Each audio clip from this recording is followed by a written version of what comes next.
আসসালামু আলাইকুম ভিউয়ার্স, আশা করি সবাই সুস্থ আছেন। আজ আপনাদের তৈরি করে দেখাবো ব্যানানা কেক বা ব্যানানা লোফ।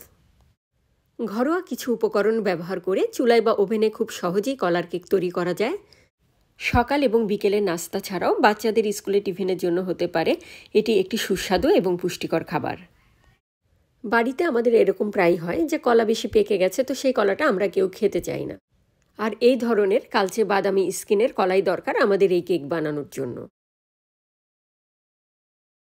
3টি মিডিয়াম সাইজের কলা নিয়েছি।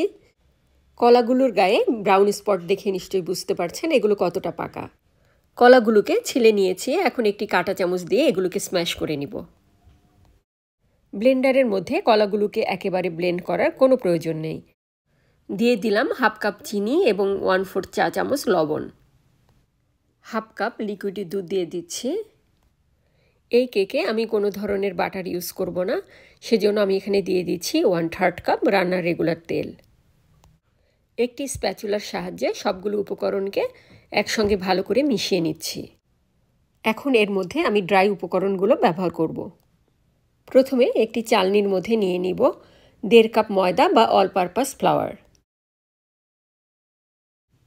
তারপর এর মধ্যে দিয়ে দিব 1 চা চামচ বেকিং সোডা এবং হাফ চা চামচ বেকিং পাউডার। আপনাদের কাছে যদি বেকিং সোডা না থাকে তাহলে বেকিং পাউডার 1.5 চামচ ইউজ করতে পারেন। হাফ চা চামচ সিনামন পাউডার দিয়ে দিচ্ছি।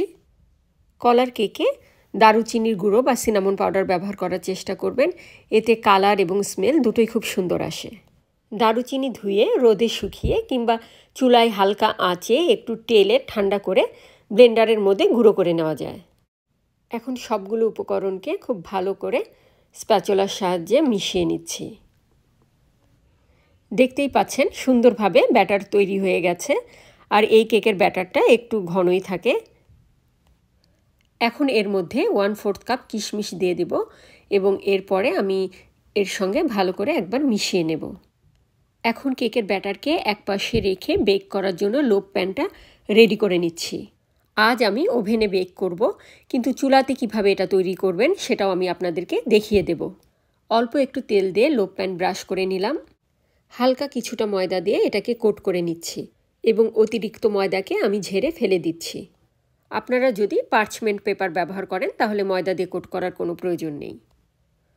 সবটুকু ব্যাটার প্যানের মধ্যে ঢেলে দিচ্ছি। আপনার কাছে লোফ প্যান না থাকলে আপনার কাছে থাকা যে কোনো ধরনের মোল্ড বা পাত্রের মধ্যে আপনি এটা সহজেই বেক করতে পারেন। ব্যাটারকে সমান করার জন্য একটু ট্যাপ করে দিলাম। বেক করার পরে সুন্দর লাগার জন্য মাঝখানে একটু কেটে দিচ্ছি। এখন প্রিহিট ওভেনে 350 ডিগ্রি ফারেনহাইট বা 180 ডিগ্রি সেলসিয়াসে আমি এটাকে 30 মিনিটের জন্য বেক করব। চলুন এবার দেখে নিই চুলাতে কিভাবে কলার কেক বানাতে হবে। প্রথমে একটা মোটা তলাযুক্ত পাত্র নিতে হবে।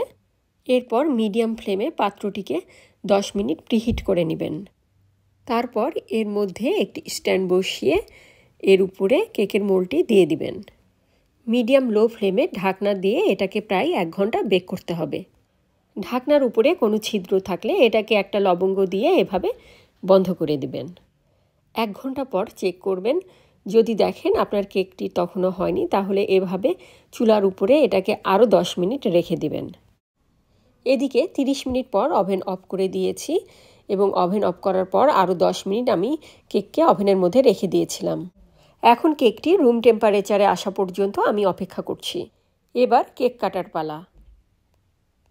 নাইফ দিয়ে হালকা করে দুপাশে একটু প্রেস করলেই কেকটা উঠে আসে।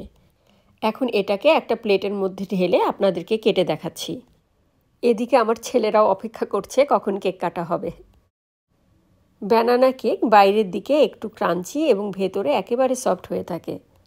আজকের এই রেসিপি ভালো লাগলে প্লিজ একটি লাইক বা শেয়ার দেবেন। সেই সঙ্গে চ্যানেলটি সাবস্ক্রাইব করে নতুন নতুন রান্না দেখার আমন্ত্রণ রইল। আল্লাহ হাফেজ।